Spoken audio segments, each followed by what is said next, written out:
Good evening. Welcome to the American Islamic College Lecture Series. If you could all kindly turn your cell phones and beepers off, we'll begin shortly. Thank you.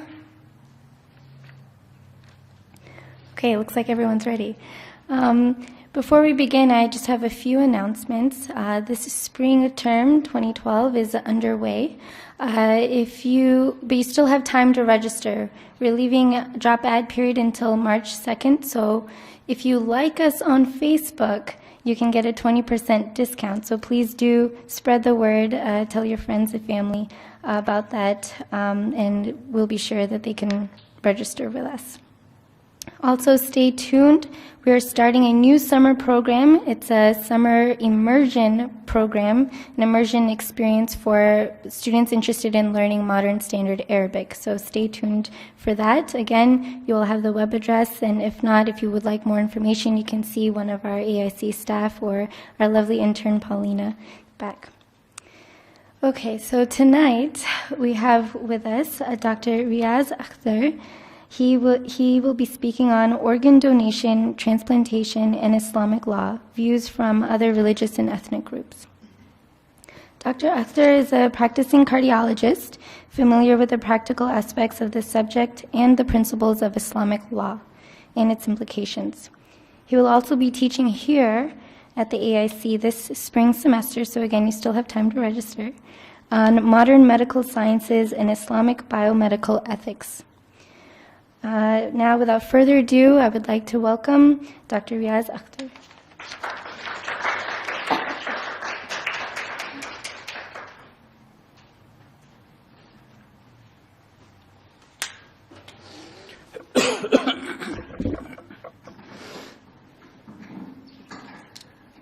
Thank you.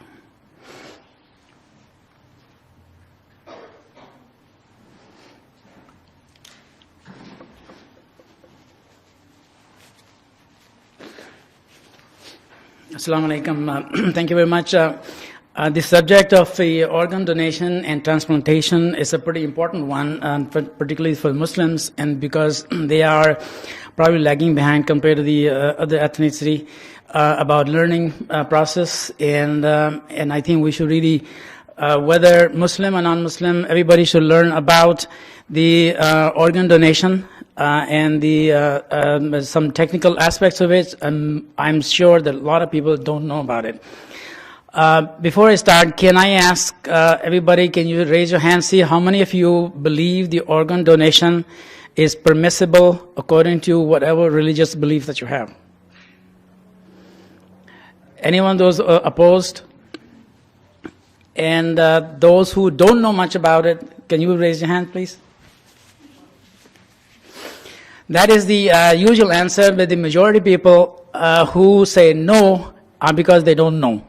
And those who are, let's say if this survey was done about 20, 30 years ago, more people will say that no, it's not permissible. Now more and more are agreed that it is permissible because the religious studies have been done, and almost every religion permits the use of the organ donation and the transplantation both.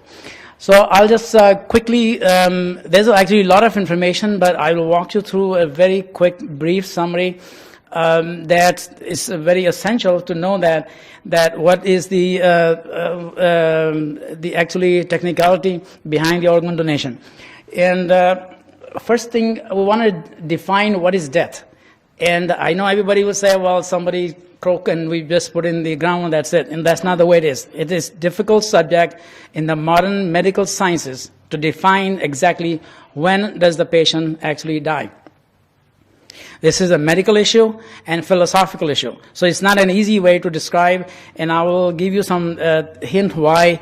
Now, death is death of a person and death of personhood. They're two different things. And this is what we need to understand, the difference there. And I'll come to in more details later. In the older days, about 40 years ago, it was easy to define when we did not have the ventilators and other modern technology.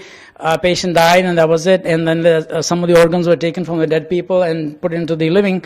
And later on, the demand increased and the supply reduced, and then the new definition came up by the Harvard Medical School that those patients who are comatose and they are brain dead, they are considered dead, and we should be able to take their organs. And that suddenly increased the supply, and then reached to a peak again. Now it's time that the demand is increased and supply is still the same. So now they have come up with some new ideas to see that how we can increase the supply of them. So we want to talk about if donation is permissible in Islam, and what time and when should the organs be removed, life and death, different concepts, and then a loss of personhood. Loss of personhood is in the sense the person is in a coma, he is unable to interact with the surrounding or do any activities by itself, is completely disconnected, is like unresponsive. You must have seen some of the cases who have been in coma for 20, 30 years, and they are not connected with the world, and eventually their machines are removed and they die. And those are essentially the loss of personhood, because the person's heart is still beating on their own, only they are breathing through the machine, and some of them have the heart and the lungs, both of them are working. And we'll talk about Islamic principles which are operative in here, and organ donation need and the process, withdrawal and withholding the treatments when and that is done, and advanced medical directives. And the last part, advanced medical directive, I think everybody should take interest in that. Advanced medical directive is very important for you to be able to learn what can happen to you if you are brought in the hospital in the critical situation.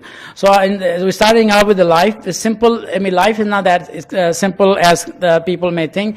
It has a lot of complications, and most people are unaware of their religious belief until they come to a situation where there's someone in the family who's critically ill and hospitalized, and the nurses and the staff are asking, oh, by the way, what do you want your relative so-and-so to do in case there's a cardiac arrest or there's death, and then can we take the organs and then transplant somebody else? Those are difficult issues to decide at that time. Then everybody is looking for someone to give a guidance from their religious scholar or a chaplain in the hospital. And most Muslim scholars are giving fatwas, but to be honest, I will tell you, they do not know the medical details of that. It started in 1968 by Harvard Medical School that the brain dead is dead, and everybody's been following the same thing until today, and they are saying brain dead is dead. Well, the brain dead is dead, but the heart is still beating. The body is still, rest of the body is still alive. And there have been a case in which the woman was pregnant and delivered the baby 9 months later, alive, well baby, but the brain was, or the patient was dead.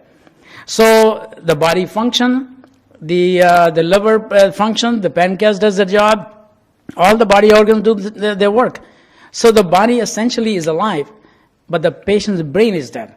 Now this is an issue that need to be discussed from religious point of view, particularly the Muslim scholars. The Jewish scholars also are questioning about this at the present time, that the brain dead is not dead, therefore we have to deal differently. And nearly all religious groups permit the organ donation transplantation. And the life started by God's command when He created all the souls, as the Muslims believe in that all the souls were created one time, and subsequently the bodies are created and the souls are put by God's command. And our body consists of organs, bones, fluid, tissues, and various things. And then there's a soul or the spirit, which is in Arabic called ruh. And the person is living. This is something simple as the Muslims should be able to see. When the ruh or the soul is present, the body is living. The person is living. The person is dead when this ruh is absent. And this is important to know this from the Islamic point of view. And there's the other part of the body that is that the heart, the spiritual heart. The spiritual heart is where the center of the beliefs and emotions and faith and feelings and compassion. And then there's the personality of the person. The personality we call in Arabic is nafs, and the personality gets affected by the brain or the heart. And this personality or the personhood is most of it is subconscious in that. Imagine what the body is like. If you consider this building is like the body. When you turn the utilities on, the electricity, and then it's like the soul or the spirit, the body comes alive. You put the furniture and you decorate, like there's a boardroom, or there's a grocery shop, or there's an office or school, that gives the appearance of that, what it is. That is the personality of that building. And then the same with the personality of the person. And when the business is conducted, selling the things in the grocery store or a classroom, but in this case, the action of the person makes the deeds, and then it's like the business in the building, and that makes a person the living person. The anatomical, physiological, and all the other things to continue to function, that means the person is alive when those things are happening. And when these things, they die, the body cells die, because there's a death in them. Now, according to Islamic belief, the death happens when there is no life in any part of the body. But the modern definition says when the brain is dead, well, this is dead.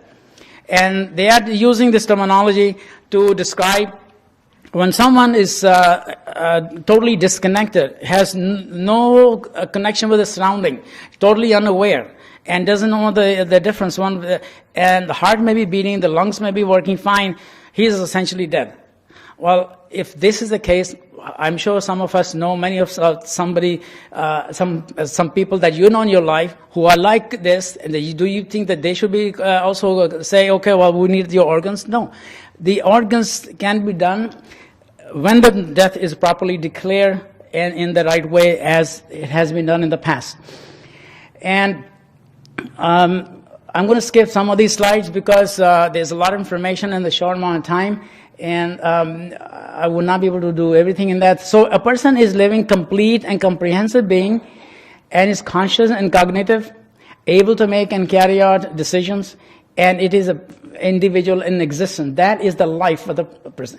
What they're saying that in the new definition, in which because there's an increased need of the organs again, and then they say, well, those who are unconscious, and they are incompetent cognitively, and then they are completely and not comprehensive, they are completely disconnected and not able to do anything, so they don't exist, therefore they consider that as dead. And now, in the medical treatment, if somebody gets sick, from an Islamic point of view, the medical treatment is required, is mandatory, and faith healing can be done, but they have to have a treatment also. And in the case of fertility, the continued medical treatment is no longer mandatory, but the nutritional support and the nursing care, basic nursing care, is the right of the person that cannot be withheld. So loss of a person is when something is like the whole body is dead. There's the brain dead, there's the heart dead, and the lungs are dead.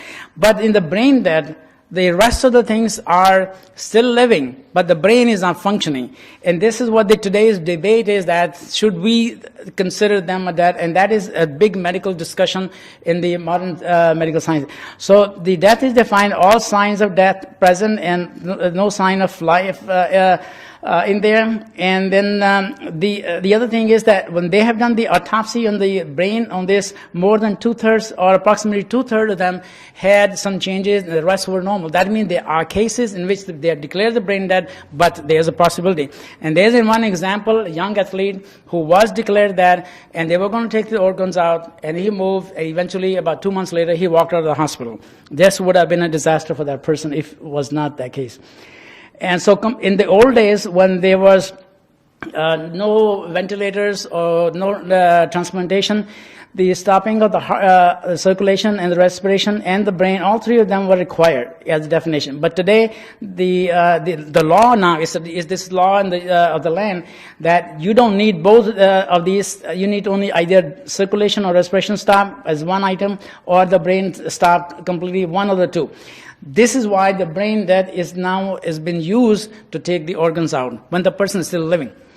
And they are in comatose, but the rest of the body is still alive. This is a question that I think everybody needs to pay some attention to learn more about it. Because they're using this timing of, they said by protocol 2 to 5 minutes, when everything stops, they say, okay, it's dead, and then start taking the organs out. But sometimes the heart can start back again after 5 minutes. So this is an issue, it's an ethical issue.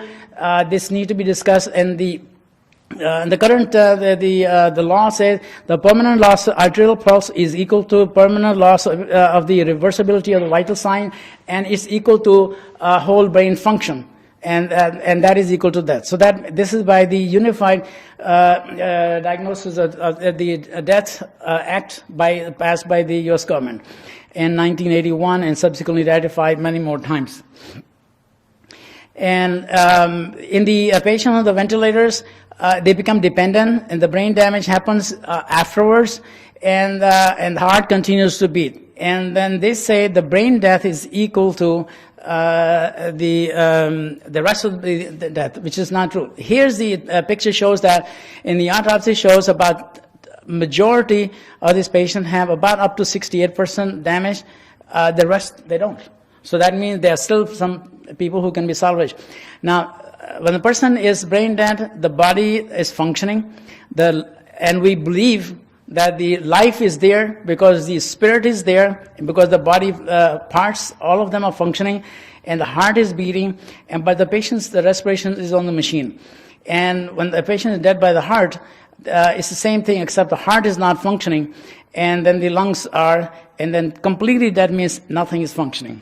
So this is something you need to distinguish, that there's a difference there. Now, the Islamic view of the death is that the medical signs should be present. The heartbeat is stopped, the respiration stopped, the brain stopped, body's cold, discoloration skin, and the lips shrink, and the rigor mortis. And this is the requirement. But in the modern medical terminology, they don't look for that. And Imam Ghazali has said that over 1,000 years ago, that the death means the separation of the soul from the body. And that means the soul is separated from the body completely and does not remain any part of the body. When any part of the body doesn't have a soul, that means this is the complete death. And in Islamic law also requires that you should be sure about what you're saying. And this is the recommendation by Institute of Medicine in 1998, 2000, 2006, that the people who are, the new definition they want to include, those who are in coma, and they are altered, they are unconscious, and they have no cognitive disabilities. That means that they have lost the personhood. So they don't have interaction, they are not aware, they are not communicating, and these are the conditions in which you see that. Persistent vegetative state, minimal consciousness, these conditions. That means these people, that means their hearts and their body parts will be taken while they're still alive. This is something, have to think about it. This is not the correct way of thinking, but that's the problem that the Harvard Medical School recommendation has been since 1968, been carried out and continues to be accepted everywhere today. And in the Islamic law, the sources of Islamic law basically are four, from the Quran and the Sunnah. These are the most authentic and verifiable in there. And then this is by the intellect. These are textual sources. This is by the reason, and they're by the consensus of the majority of the scholars and the individual and other sources. And where does Islamic law come from? The Quran says that, Ya ayyuhallazina amanu ati'u Allah wa ati'u Rasul. All believers obey Allah. That means get the sources of the commandments from the Quran. Wa ati'u Rasul, follow the Sunnah, the tradition of the Prophet. Wa ulul amr minkum, and those who have given the authority amongst you. And if you are still unable to decide, فَإِن تَنَازَعْتُمْ فِي شَيْءٍ فَرُدُّوهُ إِلَى اللَّهِ, then you make your own struggle and check it yourself. And this again, in the hukma illallah, indeed the command is from God. And these are the 5 principles are important, and then from here we draw our support for the organ donation. And in this is that rule number 3, the harm must be removed. This is an obligation for the Muslim, that if you see a harm on someone, regardless of the race, color, gender, anything, the harm must be removed. It's an obligation. And the rule number 4 is that hardship must be alleviated. That means remove the harm, or at least reduce the hardship. These 2 principles, they apply into the looking at the why and how, what's the indication on the support of the organ donation. And so first of all, establish necessity, that there is a necessity that the organ need to be transplanted, and therefore we need to have someone to donate that.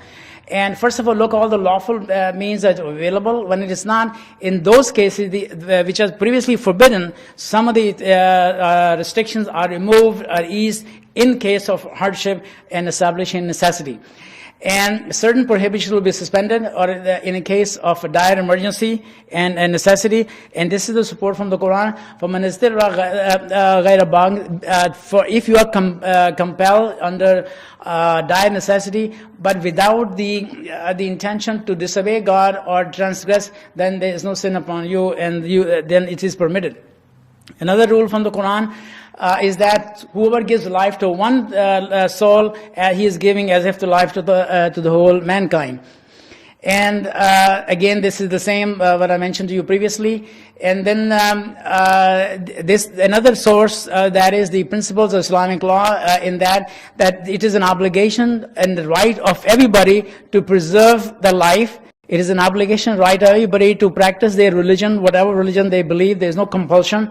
And it is the right of everybody to protect their mind. That means the right to education and right to protect the family and the property in that order. And everybody has the right to, then the right need to be exercised according to necessity or need or luxury. Necessity is something very, very critical to sustain the life. And the need is something a little bit less. And then luxury is like something you don't have to have unless you have really good resources. For example, if somebody needs the heart transplant, it is a necessity because if he doesn't get that in time, his heart is so bad he can die. On the other hand, if somebody needs the kidney transplant, people can live without kidney transplant on a dialysis almost 10, 15 years. So it is not as critical as the heart transplant is. And if somebody needs a plastic surgery, it is not a necessity, it's not a need, it is a luxury. But if, on the other hand, the person has disfigurement so bad that he is really stressed out and depressed because his disfigurement is bothering him, then luxury will move back to need. And if it's really further a critical situation, it can go up to those who have been burned by, let's say, the fire or otherwise, and they need a plastic surgery, otherwise it will be a big problem, then become necessity for them. So a prioritization is important depending upon the situation in each case. And Islamic law in all cases requires that there must be justice regardless of any other variables. There must be mercy, compassion, and there must be a purpose which must be serving a good purpose. And then they must provide benefit and prevent the harm. And if it's not in that then it's not really in Islamic law. And then you have to choose the benefit must outweigh the harm. If the benefit and harm are almost equal, then you choose the necessity over the need. And so the precedent is given if there's a larger number of people suffering, or if the life is suffering versus the religion, or the living versus the dead. So the living has more priority over the dead. And then you have to choose, in other words, by using the principle, lesser of the two evils. And so the prioritization is that if somebody is suffering and there's two hardships, for example, is a pregnant woman who's comatose and brain dead or otherwise almost dead, but the baby is living, it's an obligation to cut open the belly and take the baby out. Otherwise, that is considered as harming the woman, the patient. But you have to consider the lesser of the two evils. The lesser is that if this baby is not taken, the mother is already in bad shape, but the baby also will be. So you have to make a choice that you have to do that, and this is again lesser of the two evils in that. Now, fatwas are opinions. It's not a law. It is an opinion of the scholars who, by their research, give their opinion, and then you don't have to take the opinion if you already are very highly knowledgeable. But if the fatwas are adopted by the state, then it becomes a law. And there are many opinions have been given from around the world about the organ donation permissibility. Almost all of them have given the, I would say there are very few organizations who have really given the fatwas against it, because and those who are saying no are not because they say it's really, really wrong. If you really go down deeper in that, they don't have enough information, and that's why this safe side is what you don't know, just don't do it. And it is permissible from the dead to give the organs to the living. From the living, it is permissible to take the organs out, like kidney and others, to another living. And it is also permissible to say that my organ can be taken after the death, and also permissible for transplantation in that. These are the organizations or the scholars who have given the fatwas positively in that. And there's another list in here which shows that they are all. There was one scholar who had given no, but then his son is also the Grand Mufti in Pakistan. He said that my father, who was also the Grand Mufti in his time, he said no, but now I know more compared to my father knew that, but out of respect, I will become neutral. But otherwise, he himself personally said, I'm favorable for that. And this is the verse from the Quran says that God, yuridullah an yukhaffankum, that God intends to make your suffering lighter for you, because the mankind has been created with weakness.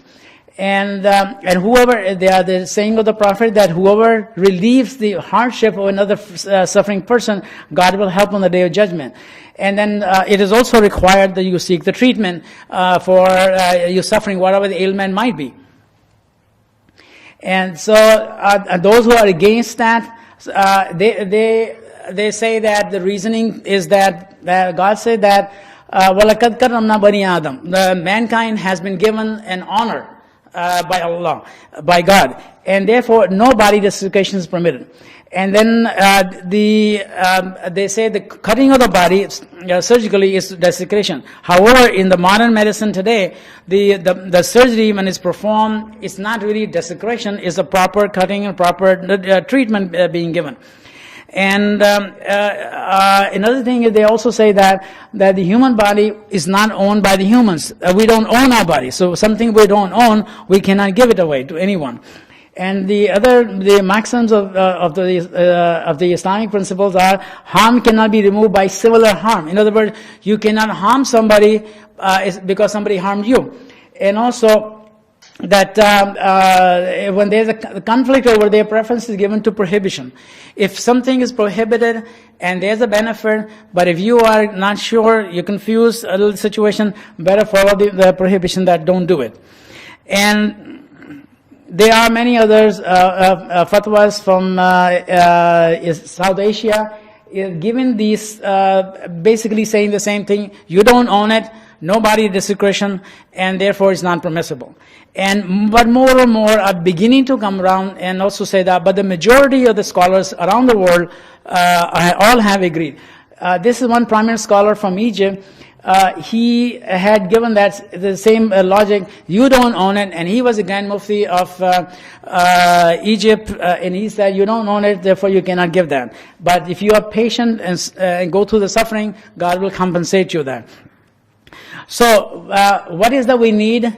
And why we need that? First of all, the organ transplant needed because people are sometimes born with that, with the structural abnormality of their body parts, or they're born with a disease which fails the organ, and then they may develop and acquire the disease during the lifetime. For example, those who have hepatitis C, they get the liver failure.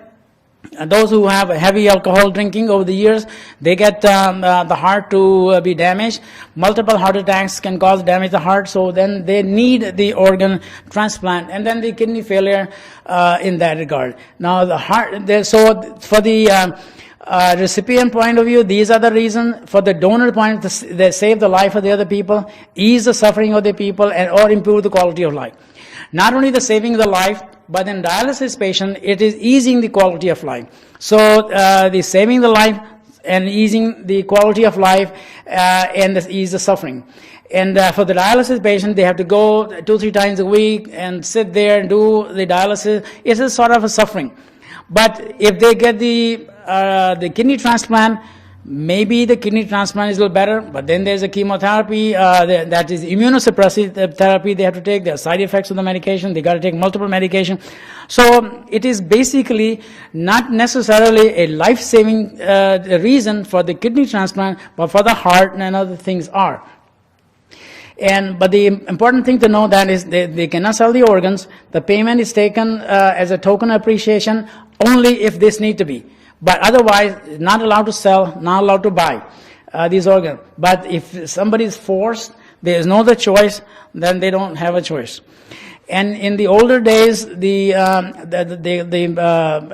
donated organs came from the cadavers, and later the demand grew. They came from through the brainstem, and now the new proposal again, in order to increase the supply, are being proposed. And why it is not done, in which situation? If there is a lack of necessary information, the patient or the donor does not know the adequate information, lack of medical facilities, medical contraindication, or the HIV, or the other disease in which it may not benefit. Recently, you may have heard of the case in the University of Pennsylvania that there was a three-year-old girl who had mentally retarded and was refused to get the transplant for the kidney, even though the family was willing to donate, but the university had refused that based on that the patient had multiple problems and the mental retardation and probably may not live that long according to their thoughts, and therefore it will be the waste of resources. And but the whole issue came up in the media so much, and the public outcry, and just recently, a few days ago, the university reversed that decision, and they said they're going to go ahead and give that. Somebody to think about it, this issue, how does the religious belief support that? The religion does not take an account of race, gender, or other things. It's the responsibility of the medical people to be really analytical, and you have to allocate the resources appropriately. So there are pros and cons on both sides.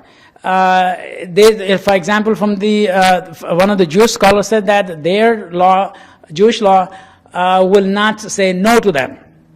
And but the question somebody said is that what if there was an issue that the insurance doesn't pay, somebody has to pay? Will the people will still have the same aggressiveness and attitude on that? Nobody knows. And I think this is we'll leave to open for discussion. And if there is confusion about the permissibility, whether it's permissible according to the religious belief of a particular person, whether it's Muslim, non-Muslim, if they don't have enough information, that's another reason it's not done until they are sure about it. And then there's a lack of resources. And the other thing is, sometimes you have some adults who are very highly respected positions in the top. And so when they die, you don't say, okay, well, we need to take his organs. And then you can say, guess what? I have the kidney from such and such, big leader. This is also a highly respected people that you don't mess with them. And minors or the people of the low mental acuity are also, the transplant is not done. The use of the fetus, again, it's after the 10th week, it comes into the abortion stage, and that again is not done. And what organs and tissues are taken, you can see from there, the cornea and the heart is taken after the death of the person. The lungs, one lung can be taken before, during the life, liver, a part of the liver, part of the intestine, and kidneys, they can be done during the lifetime. So the heart valves and the pericardium, the skin, the bone marrow, and some of these organs, they are needed. The first transplant was done in 1905. Cornea was transplanted and continues on, and then it still gets more and more. What are the concern about the person who's going to donate them? There's a disfigurement of the deceased, because the person who's going to die or dead, and you cut and take organs out, it kind of gives psychological torture to the family. They are busy with preoccupied with the funeral arrangements. They have financial obligations to be taken care. Their religious beliefs, they may not be sure. They may say, I cannot be a donor because I have some medical problems. Or they're also worried about, well, if I give my If I consent to that, then they won't take care of me because I'll become a donor. And that does happen practically in some cases. When they look at that this is a donor, suddenly it becomes a donor treatment rather than a patient treatment in some cases. And this has been reported. The complications of the transplantation, rejection of the graft, this is a big issue. One of the things that happens is personality changes. There have been some cases in which a very good example was there was about 14, 15-year-old girl who got a transplant of the heart from another girl who died in an accident. Somehow she died. And after the surgery, when she woke up, she started having nightmares. This was going on for a long time. The family, the nurses, everybody was confused. Why she having nightmare? She would scream. She took the mother took to the psychiatrist. Then 6 months later, they went through a whole process of interviews with various forensic psychiatrists and others. They found out that she keeps seeing the picture of a person who's attacking her. Then she described, they had the drawing, and they got the guy, and this person is the one who killed that girl, who died, whose heart was transplanted in this. There's another example of a person who, an African American, he said he has no dislike or like about another gender, but when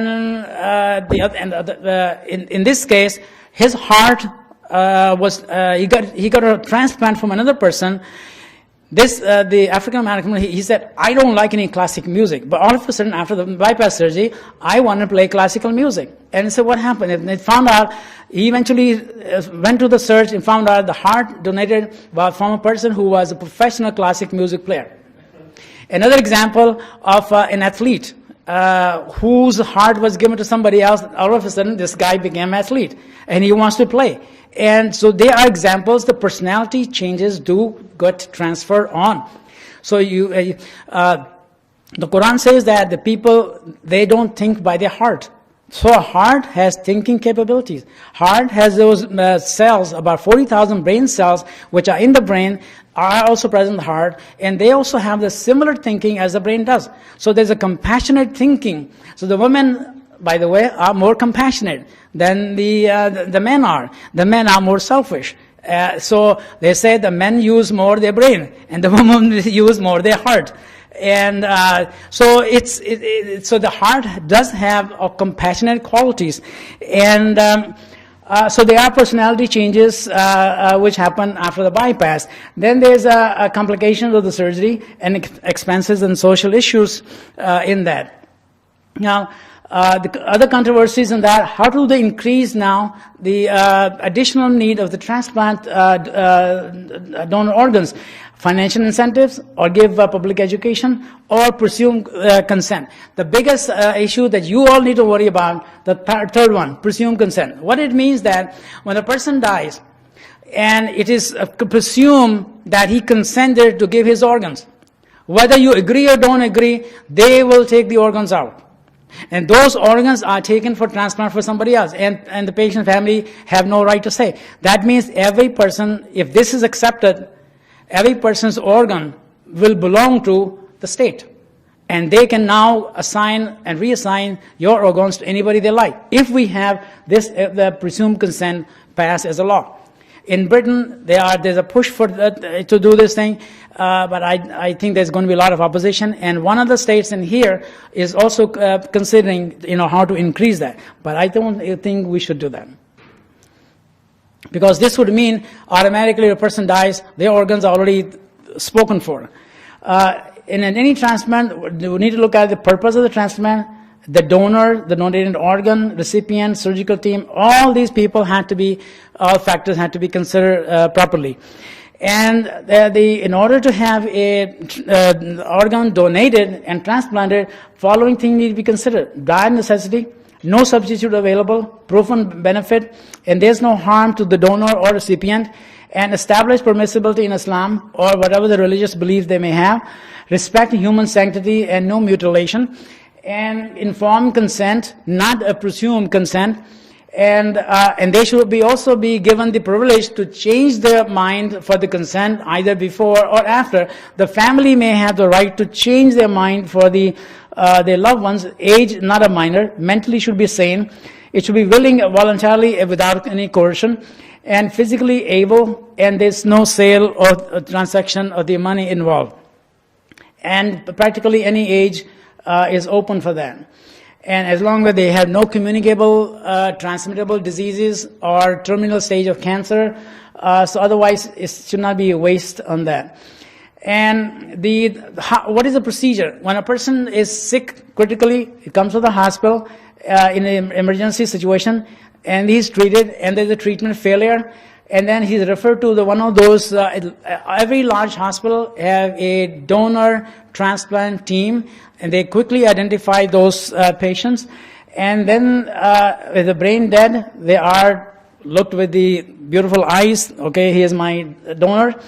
And then once that the brain death is declared, then the treatment is stopped after the death is declared, which is in practical sense, in many cases, maybe 1.5 minutes to 2 minutes, which is not long enough. And then the organ resuscitation treatment is done.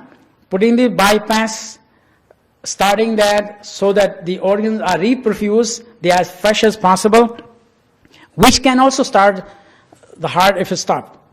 There's auto resuscitation, can start by itself. God has created the heart like this. Or by starting the resuscitation measure, which can start. So if this is started, and now they're doing the procedure for surgery to remove the organs, so did that patient die on his own? Or because now we're taking the organs out, he's surely dead. Because after the organs are taken out, he can't say anything else. The organ placement, all the procedure is taken care, and the patient takes to the recovery room, and the transplant gets on its way. And then the surgical procedure, I just mentioned to you about the surgical procedure, how it is done. And response to the surgery, when a person is going through the surgical procedure to get the organs removed, they generally don't give them anesthesia because they say he's brain dead. But some of these things have been noticed that when they have noticed that the organs being removed, there is sign of stress. The blood pressure drops, the pulse increases. That means there is some feeling there. And then the drugs which are given, they can create side effects or causing the bleeding or dropping the blood pressure. Another complication can happen as a result of that. So surgical procedure in an incompletely dead person can be fatal. So artificial circulation can restart the blood flow and can reanimate the dead heart. And these narcoleptic drugs also can influence the consequences in that. The timing, the organ removal, is very important to know. Should not be removed before actually the person is dead. Not should be dead, but actually is dead. So there are now new, ways to try to make the people aware and get the organ donation increase. There's a conflict of interest. It's a very expensive undertaking. Who gets the benefit? Well, you can think about it. Certainly the donor, not. And the care of the survival of the critical ill, that should be patient care, not the care of the donor. Decision making on futility to be free from a conflict of interest, and all the organ intervention should be disclosed and confirmed. The family should be aware of that, both family, the donor and recipient, and there should be no harm to anyone. Loss of personhood, that I mentioned before, is that when someone is unable to communicate, totally disconnected, comatose, unresponsive, not interactive, but the heart is beating, the lungs are breathing on their own, and these are the conditions. This has been proposed that maybe we can include these. And if we include these, then you translate that somebody with severe dementia, mental retardation, with the kids born with a very small or called no brain, permanently vegetative state. But these are the people, so if something is not working, a disabled or deformed child is born, do you let the process go on its own, or do you speed up and give them something and say, we don't need you anymore? You have to think about philosophically, and that's not right. So, irreversible loss of higher function is what is being considered at the present time. So we need to distinguish between really dead, dying, and not dead yet. These are this is the law, 1981. This is the President's Council, 2007, suggested brain failure or dysfunction is equal to brain dead. And the new, these are the organization making suggestions that we should include irrevocable brain injury, spinal disease, musculoskeletal disease, end-stage lung disease. And I think that is going a bit too far in the need of the organ. Now, senile dementia or Alzheimer's disease, we see about 1% population below 65 have it. Now it appears to be it's even more than that. Instead of 65, this age has been cut down to 50, that some of the people have at that age. But once age 85, there's a big number that they have that.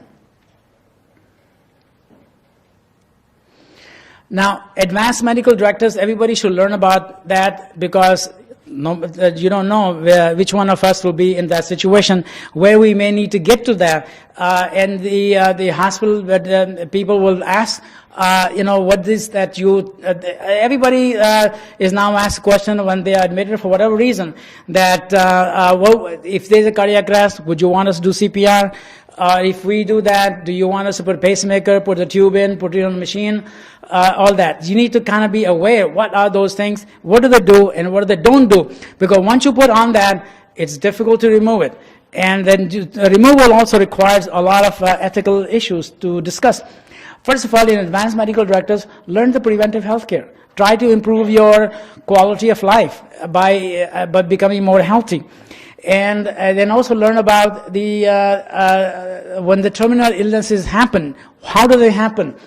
It could be a sudden cardiac arrest. By the way, do you know what the peak age of sudden death? Anybody?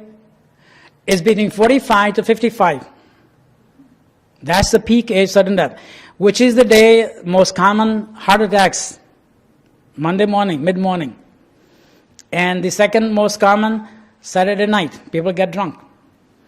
So do not consider that, we out of that. Accidents are very common in the younger people. That's another big issue. And so learn about these things, the sudden death and the slower death, which is cancer, stroke, and other things. And then the critical care in ICU, learn about what people go through. The tubes, another thing, there's a dying process in the hospice. Hospice is something, when the treatment does not have any benefit, then let them go on a natural disease process and comfort care. Consult your medical and spiritual doctors. And so learn about CPR, that you want the CPR, learn to do that. Maybe you can help somebody. And maybe the same way somebody can help on you. And learn about these special procedures, balloon pump, pacemaker, ventilation, all these. Make a power of attorney, have a living trust, and make a will, so that you tell them what should be done in case of this and that. And organ donation, there's nothing against in that in the Quran or other religions, and they all permit that, and it helps to extend the life of the person in need, or at least improve the quality of life. But learn about it first. And I know you need to sign on the driver's license, but before you do those things, learn about that. About suspension or another withdrawal or the withholding of the treatment. Now, withdrawal means the discontinuation of the treatment which is being done. You got to think about, once you put the machine, you got to think twice before you remove it. You can think maybe once when you put it on, but once you have the machines on, you got to think before remove, because removal of that, there has to be a justification why you remove that. If it's a futility, it doesn't work, one thing. But if you decided, I think it's too much of a headache, I don't want to deal with that. this needs to be discussed with ethically. And those is the withholding the treatment means that treatment is needed. It can be done, can be given, prescribed, but we decided not to do it because it is going to lead into an open dead end the way we don't know what to do with that. And these are the various procedures to go with that. And the switching of the life support equipment requires a really good knowledge. And then, okay, I think I will stop over here. And if there are any questions to discuss, I'll be happy to answer.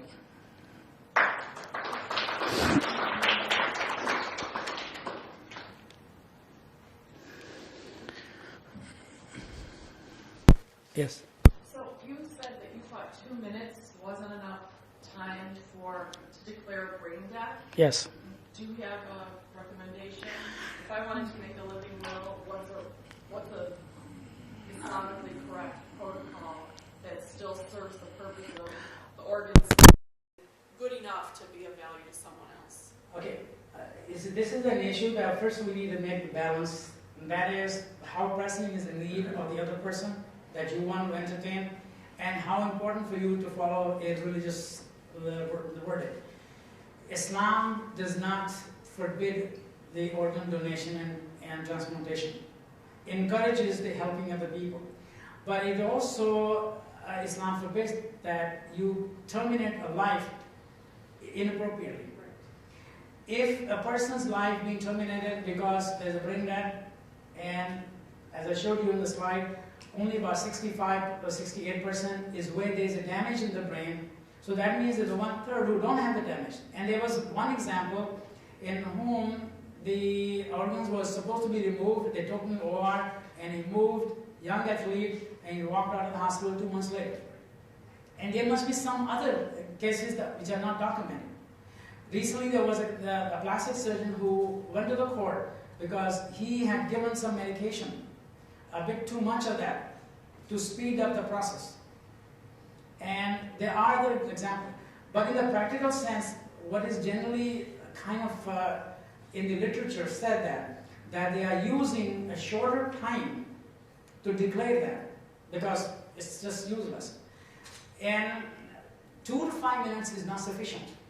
What is the sufficient? There's nobody in the world can tell you that this is sufficient because it doesn't happen. You terminate everything, the patient's heart and the lungs stop after maybe 1 minute, 2 minutes. In some cases, it has taken days to continue and then stop. So in other words, from an Islamic point of view, that futility, if that is an issue, then remove the aggressive, those artificial means of keeping alive, and let the nature take its own course. And when the heart stopped and declared, really, for certain, then is the time that the person is dead. Now you can take it. These organs are less of a quality compared to the way they're doing it, 75 seconds. But you're also following the law of God. The law of God comes first. And that is why you have to look at your religious belief. Where do you want to be? So we want to obey God. We also want to be ethical. At the same time, we want to be helpful. But there is no law, either in religion or non-religion, that you must donate your organ to somebody. It is not a requirement. It is every religion says a good thing to do. But it is also that you should not hurt yourself to help somebody. In other words, you're hurting yourself to helping somebody, but this harm might be more than the help he might get. So you have to look at it. If you give him 1 kidney, the harm is there, but it's not that much. It's not vital. So it's important that you need to make a balance.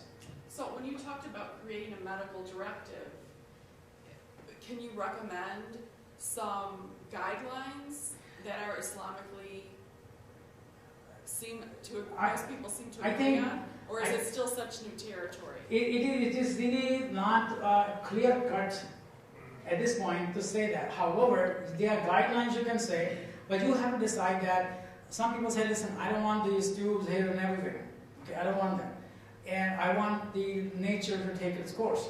But at the same time, we don't want to just give up. We want to say, okay, make reasonable efforts to try, for example, CPR, yes, and the simple measures, yes. But when it comes to an aggressive thing, for example, somebody had a massive stroke, is totally, you see, out of it, brainwave zero, massive heart attack or something. So when you see that there's a futility, there's an obvious sign, is not, but you cannot decide by yourself. You need to have a second and third opinion. It is recommended that don't just follow one doctor's advice. Make sure you discuss with multiple doctors who are expert and able to make a right decision to help you. So, okay, I think it seemed to be we have.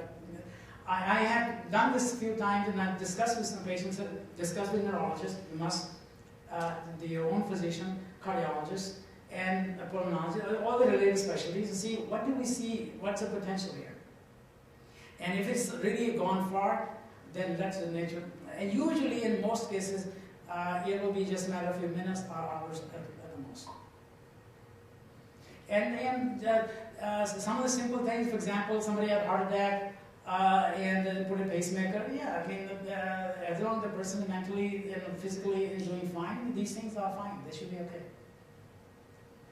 Yes. Is it? You said that they don't need a consent form once you're a donor. Let's say that as a state, when you go to get your state ID, they ask you if you want to, donate your organs. Mm-hmm. So let's say that if you said yes, and then you're a donor. So if anything happened, you got into an accident, like brain damage occurred, does your family have any saying?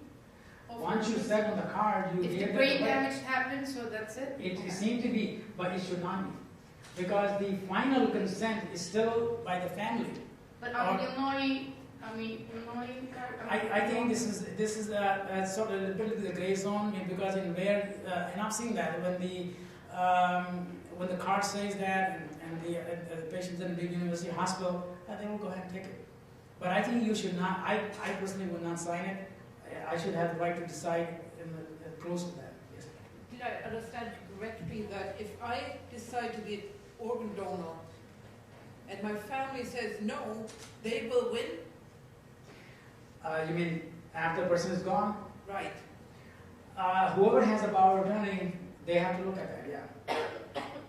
So if your medical directive says, I want to donate, and my husband comes in and says, the law in Illinois is the relative gets to override the medical directive?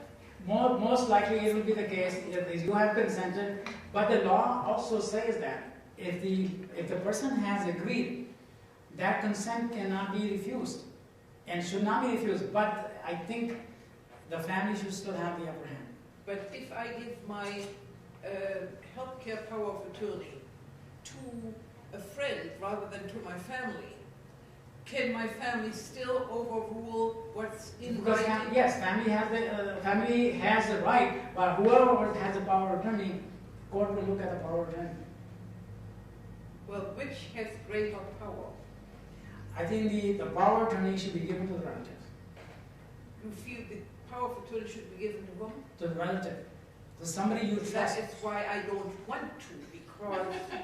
Then make a trust. Make a trust. And trust should be living trust. And you can change anytime you want to. The living trust should be the one which will be properly drawn and have all the information there. Thank you.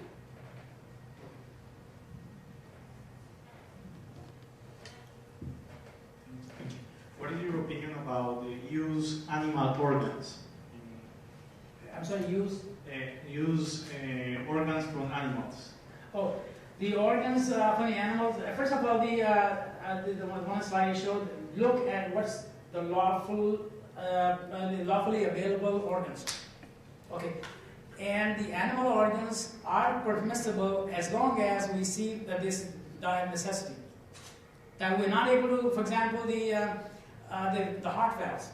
And heart valves in the 85 years old patient is usually put in from a pig valve, because that does not require the blood thinning medicine. Otherwise, the blood thinning medicine is a problem. You have to monitor the blood test every month. But the pig valve does not require that, so the life expectancy at age 85 maybe another 20 years. So they generally do like a normal heart valve. Or they are synthetic valves. So first of all, look at, is there a prosthetic synthetic valve that can be used versus the pig valve? The patient has to decide, listen, I am so strict, I don't want that. But the dire necessity, there's a verse in the Quran, one who is compelled by dire necessity, that this is the only option, then that's permissible. Last question.